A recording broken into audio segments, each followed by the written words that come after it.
Okay, Alexander, we have some news coming out of Iran, and I think to myself, is this the retaliation that they were talking about with the incident, the sabotage that happened at the Natanz facility? And that retaliation may be coming in the form of a decision to begin 60% uranium enrichment. This is, I think things have really taken a real dangerous course. We did a video on this the other day, and we said that things could easily spiral out of control. And this may be the beginning of just that moment where things start to unravel. What's going on here?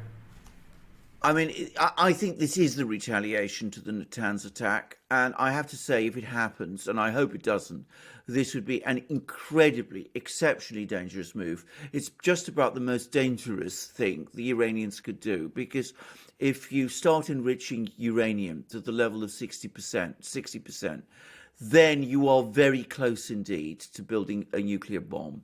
I mean, you then start to stockpile enriched uranium to the level where you could build a bomb very quickly indeed. Now, Israel has said that it will not permit that to happen. And I think that Netanyahu, his position would be on the line if it did.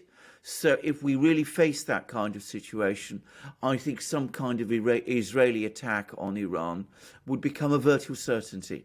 And that would lead to all sorts of other things, and we could see a pattern of escalation. Now, what needs to happen in this situation is for the Biden administration to act quickly and decisively and to take a strong line. They could contact the Iranians. They could say to the Iranians, you don't need to do this. This is an absolutely reckless and irresponsible idea.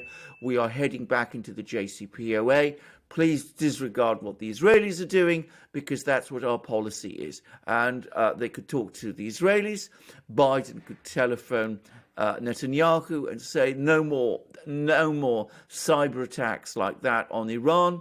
We don't want the Iranians getting to 60% nuclear enrichment any more than you do. We're going to go back into the JCPOA, whether you like it or not. That is one policy. Or they could do something completely different. They could do what Donald Trump would have done in this case. I mean, in this kind of situation, Donald Trump would have been busy tweeting away. He's saying, no way will the US allow Iran to go for 60% enrichment. If Iran does do anything like that, the United States will, long before any risk arises, take exceptionally strong measures against Iran. Iran should not risk taking inviting that kind of thing on itself. If it does, it can be sure that the US response will go far beyond sanctions. In other words, threaten Iran with a US attack, which, to be very clear, would be on a completely different scale, potentially, from an Israeli attack.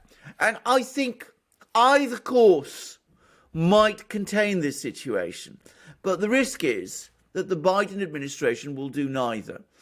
They won't tell the Israelis to back off. They won't tell the Iranians to back off. And we will see a situation where the US loses control of this process, and it all then becomes an issue between Israel and Iran, in which case we will be in an escalation cycle because the Israelis and the Iranians don't talk to each other. And at that point, 60% enrichment becomes a real danger, and an Israeli attack, if that happens, becomes a virtual certainty. So again, we see it's becoming a theme of our videos now, how dangerous a weak administration in Washington has become. Yeah, I wonder how long they could. God, how can they keep this up? I mean, something's going to break here. But Iran knows this. Iran has a very sophisticated, very sophisticated, intelligent diplomatic corps, foreign policy team, administration. They know what's going on. So why would they go down this path of this 60% enrichment? Are they seriously going to do it, or is this are they testing the Biden administration? Yeah. They are testing the Biden administration. What happened back in the 2000s was that the Iranians did exactly the same thing. They started enriching uranium to ever higher levels as a way of putting pressure on the Obama administration to lift the sanctions and to do a deal with Iran.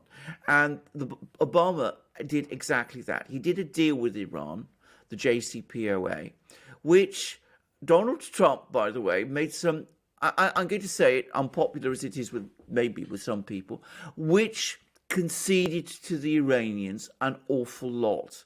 I mean, he only froze the Iranian nuclear program for a certain period of time. He basically kicked the can to a president, a future president, who would come after him.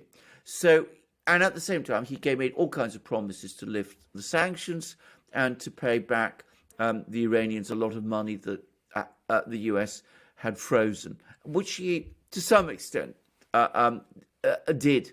So the Iranians, by putting that pressure on Obama, by enriching uranium above a certain level, did put pressure on him, which achieved, from their point of view, a breakthrough in the talks. Now, I think the Iranians are repeating exactly the same tactic with the Biden-Harris administration. They're saying to themselves, well, the Biden-Harris administration is dithering. They don't know whether or not to go back into the JCPOA. They're talking about renegotiating the JCPOA on all sorts of terms, which we're not prepared to do. They want us to include ballistic missiles. They want us to deal with our foreign policy in the Middle East, our policy of supporting Syria, our policy of engaging with Hezbollah, our anti-Israeli policy. We're not going to do all of that. So how do we pressure the United States to negotiate with us and to go back into the JCPOA on our terms? Well, we enrich uranium, and thereby we put pressure on the US. The problem is the danger the Iranians are running by doing that is that they assume that Joe Biden is as much in control of his administration as Barack Obama was of his. Barack Obama and John Kerry, who was his Secretary of State, could make the decision to go for the JCPOA, and they could mobilize support in Washington to do that. Biden, who is in a far weaker position than Obama is, and that's not even discussing the particular issues with Obama, with Biden, may find that far more difficult. And what Kamala Harris thinks about all of this, who even knows? So it may be that the Iranians are thinking that what worked with Obama might work with Biden, and they may be making a terrible mistake. Because, of course, I don't think the Iranians really want to get into a situation where the Israelis are carrying out strikes on them, which the Iranians themselves would feel the need to retaliate against. They don't want to be pushed into a situation of escalation, but they could very well be miscalculating this time.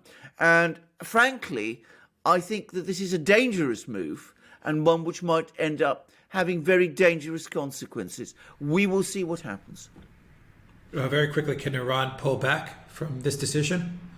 Yes, they test the Biden administration. We know the Biden administration is, out to lunch. Yeah. Can the Iranians just say, you know what, we're just going to go back on this? Well, they can do, and one hopes that they will do. The problem is, I mean, Iran isn't a fully functional government itself either. I mean, there is the leader of Iran, the real leader of Iran, who is the supreme leader, Ayatollah Khamenei. And he's the person who is usually making all these kind of decisions. But he has in the past supported the JCPOA. But there are hardliners in Iran who want to go all the way and for Iran to just tear up any agreement with the US, push on its own. And I think, again, this is controversial, but I think these people probably do want Iran to acquire a nuclear weapons capability. At least some of them do. So I'm not sure how far this very disorganized government that Iran has is fully in control of its own decisions. It has some exceptionally capable diplomats. It's got some very, very clever intelligence and security officers. And Khamenei himself, who is the supreme leader, well, he's a rather wily and clever person. And I think he does know how to calculate and he does know how to pull back. But the internal situation in Iran is a complicated one.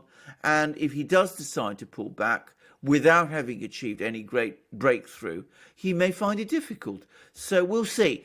I hope that in the end, the Iranians know what they're doing. I'm not convinced they do, but we'll see whether they do and whether they do know how to pull back. And if they do know when to stop.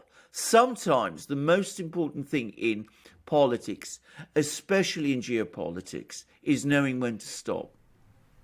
All right. We'll leave it there. Thank you very much, Alexander Mercouris. And I'll put a code, guys, 10% off all Duran gear and merch code down below. Coupon for 10% off. Take care.